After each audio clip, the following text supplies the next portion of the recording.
برادران ملت اسلامی السلام علیکم ورحمۃ اللہ وبرکاتہ۔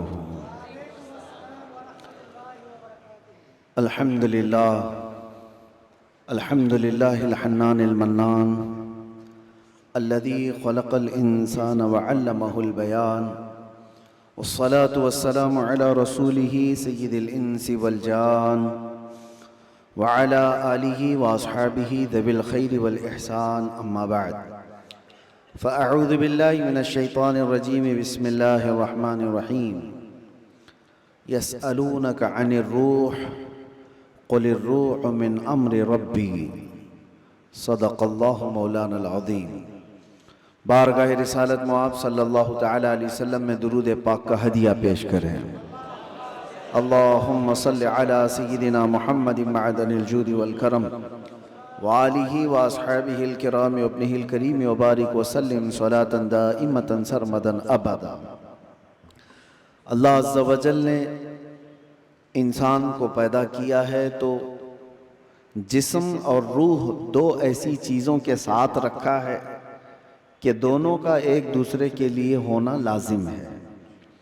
روح کے بغیر جسم کا بھی کوئی کام نہیں، اور روح ہے، جسم نہیں ہے تو اس روح کو بھی کوئی کام نہیں۔ روح اور جسم دونوں لازم ملزوم ہیں، اور جب تک ان دونوں کا رشتہ ہے زندگی ہے، اور جہاں ان دونوں کا رشتہ ٹوٹا تو اس کو مردہ کہا جاتا ہے۔ روح اور جسم کا تعلق ختم ہوتی ہی زندگی بدل جاتی ہے۔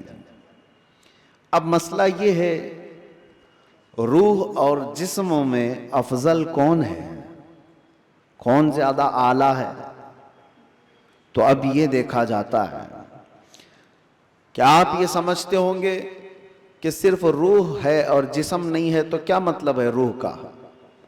لیکن روح اور جسم کا جب کمپیریزن ہوگا تو روح اس میں بہت بلند و بالا ہے۔ اس کی وجہ یہ ہے کہ روح کے نکل جانے کے بعد جسم زیادہ دیر تک نہیں سلامت رہ سکتا۔ چند گھنٹے، چند دنوں کے بعد اس کے اندر سڑن پیدا ہوگی اور یہ سڑ گل جائے گا۔ روح کے نکلنے کے بعد جسموں کی کوئی اوقات نہیں رہ جاتی، جسم سب مٹی میں مل جاتے ہیں، گل جاتے ہیں۔ نبیوں کے اور شہیدوں کے جسموں کو چھوڑ کر بات کر رہا ہوں عام طور پر۔ لیکن روح کیا چیز ہے؟ اللہ تبارک و تعالیٰ فرماتا ہے قرآن پاک میں، اے محبوب آپ سے یہ روح کے بارے میں پوچھتے ہیں یہ کیا ہے؟ آپ فرما دیں روح اللہ کے حکم کا نام ہے، روح اللہ کا حکم ہے۔ تو روح جس کے اندر موجود ہے اس کے ساری چیزیں ایکٹیو ہیں، سب چیزیں حرکت کر رہی ہیں، حتیٰ کہ آپ سننے کی جو طاقت رکھتے ہیں اس لیے کہ روح آپ کے جسم کے اندر ہے، اور میں بول رہا ہوں یہ طاقت ہے اس لیے کہ روح ابھی موجود ہے۔ ہاتھ اٹھ رہا ہے، پیر چل رہے ہیں، زبان مزہ چکھ رہی ہے، آنکھیں جھپک رہی ہیں، یہ ساری حرکتیں روح کے ہونے کی وجہ سے ہیں۔ روح کا تعلق ختم ہو جائے تو جسم یہ سارے حرکتیں نہیں کر سکتا۔ اب میں آپ کو بتا رہا ہوں، تھوڑی سی چیزیں آپ توجہ لے لیں۔ روح جب ہمارے جسم کے اندر ہے تو ہم کیا کیا کر سکتے ہیں،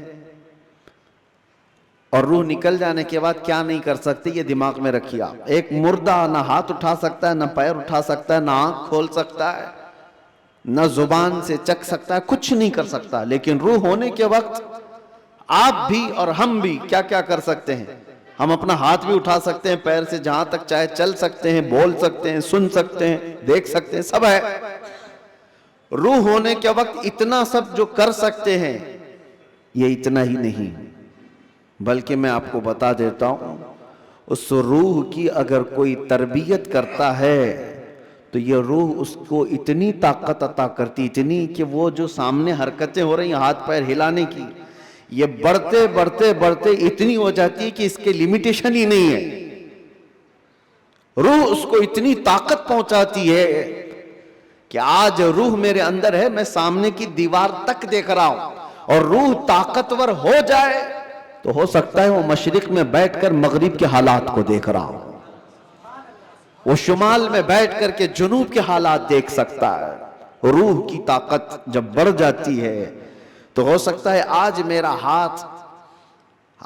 ہاتھ جتنا لمبا ہے وہاں تک کی چیز چھو سکتا ہوں، پکڑ سکتا ہوں، لیکن روح کی طاقت جب بڑھ جاتی ہے تو بیٹھے بیٹھے مدینہ طیبہ سے ملک شام میں بھی کسی کی مدد کر سکتا ہے۔ اب میں آتا ہوں اسی گفتگو پر، تو پھر میرے عزیزو، روح کی تربیت کے لیے کیا کرنا چاہیے؟ پورے دنیا بھر کے آپ دوسرے مذاہب میں بھی دیکھیں گے، ریلیجنز، وہ لوگ بھی تپسیا کر رہے ہیں، آتما کی شکتی حاصل کر رہے ہیں، الفاظ الگ ہیں، اور وہ پاور آف سول کہتے ہیں کرسچن لوگ، ہندو لوگ آتما کی شکتی کہتے ہیں۔ اس کے لیے وہ دنیا کو ترک کر رہے ہیں، کچھ کلمات کے جاپ کر رہے ہیں، کسی نہ کسی طرح سے وہ اپنی روح کو بڑھانے کی کوشش کر رہے ہیں۔ تو سب ادیان میں یہ ایک کانسیپٹ پایا جاتا ہے۔ میں آپ کو بتاتا ہوں اصلی روح کی طاقت وہ ہے، روح نے اگر اپنے رب کو پہچان لیا تو یہ سب سے بڑی طاقتور ہے۔ اور روح جس وقت اللہ رب العزت کو، اپنے خالق کو پہچان لیتی ہے تو وہ رب تبارک و تعالیٰ کی قرب پانے کا جو اس کا مقام ہے وہ ولایت کا مقام ہے، اور وہیں سے اس کی طاقت کا اضافہ ہو جاتا ہے۔ ہمیں اس روح کی تربیت کیسی کرنی ہے؟ روح کی تربیت کیسی ہو؟ دیکھیں، آپ کو ایک سمپل سی بات بتا رہا ہوں، جسم کو صبح ناشتہ نہ کرو، دوپہر کا کھانا نہ کھاؤ تو شام تک آپ ہلنے لگ جائیں، اور اگر 3 وقت کا کھانا چھوڑو تو کمزوری جسم پر اور چہرے پر ظاہر ہونے لگ جائے گی۔ کیوں؟ اس لیے کہ جسم کو بھوک لگتی ہے اور ہم کھانا کھاتے ہیں، اسی طرح روح کو بھی بھوک لگتی ہے۔ روح کی غذا اللہ کا ذکر ہے، ذکر اللہ ہے، اور جب بندہ اللہ کا ذکر کرتا ہے تو اس کی روح تر و تازہ ہوتی ہے۔ اور یہاں تو برسوں سے اللہ کا ذکر ہی نہیں کیا تو کسی کی روح بیمار اتنی ہو چکی ہے کہ اسے کچھ نہیں پتا، صرف چلتا پھرتا ایک لاشا ہے، چلتا پھرتا ایک جسم ہے، روح تو ہے موجود لیکن بڑی کمزور اور بڑی غریب۔ اس روح کو طاقتور بناؤ اللہ کے ذکر سے، ذکر اللہ سے۔ اب آپ کو میں بتاتا ہوں، جہاں یہ روح سلامت ہوتی ہے، انسان کا جسم مر بھی جائے تو اللہ تبارک و تعالیٰ اس کی روح کو اسی طرح باقی رکھتا ہے، روح باقی ہے۔ مرنے کے بعد بھی انسان کے جسم کو قبر میں رکھ دیے جانے کے بعد بھی روح باقی ہے، روح باقی ہے۔ اور روح جب تک طاقتور ہے وہ کیا سے کیا کر سکتی ہے، تصرف اللہ تبارک و تعالیٰ اس کو عطا کیا ہے۔ موت کے بعد بھی اولیاء کاملین کی زندگیاں ہم جو دیکھتے ہیں وہ اسی بنیاد پر ہے کہ انہوں نے اپنی زندگیوں میں جسم سے زیادہ اپنی روح کا خیال کیا۔ لوگ اپنی باڈی بنانے کے لیے جو محنت کرتے ہیں کوئی بات نہیں، کتنے کتنے گھنٹوں لوگ جیم کر کے اپنی جسم کو مضبوط بنانا چاہتے ہیں۔ یہ جسم صرف دکھا سکتے ہیں سامنے لوگوں کو، یا کس لیے؟ کہ فٹ رہنے کے لیے۔ کچھ لوگ کسی کو مکہ مارنے کے لیے کر رہے ہیں، لیکن اس کا 10% بھی اگر روح کی تربیت پر توجہ دی جائے تو میرے عزیزوں طاقت و قوت کا یہ عالم ہوگا کہ اولیاء کاملین کی صف میں اللہ تبارک و تعالیٰ آپ کو وہ مقام عطا فرمائے۔ روح کی طاقت کی طرف توجہ۔ آج پوری دنیا اس سے دور بھاگی ہوئی ہے، ساری چیزیں ہماری روحانیت نکل گئی، ہم میٹل پر محنت کر رہے ہیں، ہم جسموں پر محنت کر رہے ہیں، ہم کپڑوں پر اپنے ظاہر پر محنت کر رہے ہیں۔ روح کے لیے جو اولیاء کاملین کے ہاں تربیت ہوتی تھی وہ خال خال نظر آ رہے ہیں۔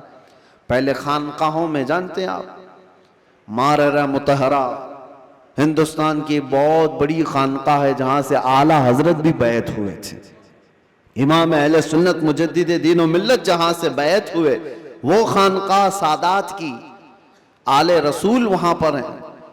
حضرت شاہ حمزہ عینی رضی اللہ تعالیٰ نے بڑے پائے کے بزرگ ہیں، ان کے پاس لوگ آتے تھے تربیت حاصل کرنے کے لیے، اپنے زندگیوں کو سنوارنے کے لیے، یہی روح کی تربیت کے لیے۔ تو ان کو کیا کیا کرایا جاتا تھا پتہ ہے؟ سب سے پہلی چیز ان کی تربیت یہ ہوتی تھی کہ جو چیز تمہاری زندگی میں حاوی ہونے کی کوشش کر رہی ہے اس سے اپنے آپ کو چھٹکارا دلانا۔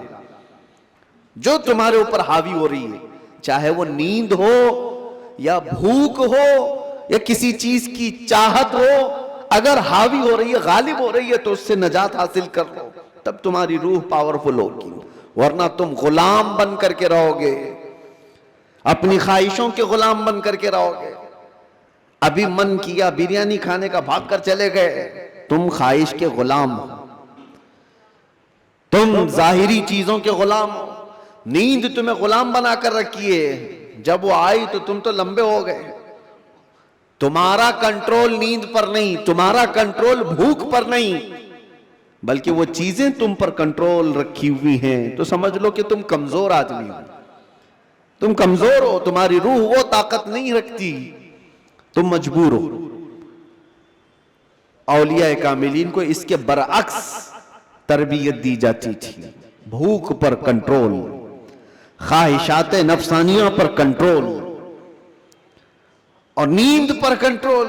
حتیٰ کہ میں آپ کو بتاؤں، حضرت شاہ مینا رحمت اللہ تعالیٰ علیہ لکھنؤ کے بہت بڑے بزرگ ہیں، وہ جب رات کو عبادت کے لیے کھڑے ہوتے، انسانی فطرت کا تقاضا ہے کہ نیند تو آتی ہے، لیکن وہ یہ چاہتے تھے کہ نیند انسان کی ضرورت ہے، اس کو بھی میں اپنے اوپر غالب ہونے نہیں دوں گا، میں جب چاہوں سو جاؤں، لیکن نیند جب چاہے تب مجھے نہ سلائے، نیند میری حاکم نہیں، میں اس پر حاکم ہوں۔